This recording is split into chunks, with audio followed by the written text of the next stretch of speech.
Ici, il faut trouver la valeur efficace d'une dent de scie. Bon, la valeur efficace, c'est la racine carrée de l'aire sous la courbe mise au carré sur une période divisée par la longueur de la période.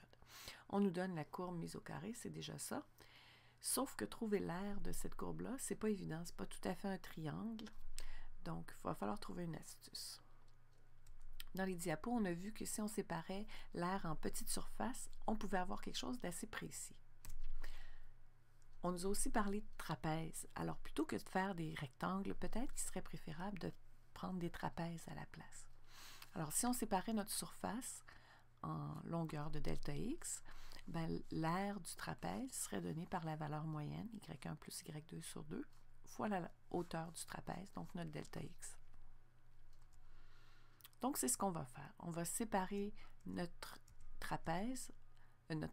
surface en trapèzes, en somme de petits trapèzes. On sait que ça, c'est la courbe au carré de notre dent de scie. La dent de scie, c'était y égale x. Donc, dans le fond, cette courbe-là, c'est notre portion de parabole x carré. Alors, on va être astucieux. Au lieu de mesurer ou de se fier au graphique pour avoir les mesures, on va plutôt se faire un tableau. On sait que quand x vaut 0, sur la dent, on avait 0, donc 0 carré nous donne 0. On va faire ça pour chacun des points. C'est-à-dire que sur la dent de scie, quand on avait x, on avait le même y. Si on met la courbe au carré, ben le y va tout simplement être mis au carré. Une fois qu'on a fait tout ça, il ne reste plus qu'à calculer l'aire du trapèze, de chacun des trapèzes. Donc, pour notre premier trapèze, on va faire 0,01 plus 0 divisé par 2, le tout multiplié par la largeur de notre trapèze qui est 0,1. Je pointe ici, là, mais c'est ici que ça se passe. C'est ce qui m'a donné cette aire-là. Et j'ai fait ça pour chacun de mes trapèzes.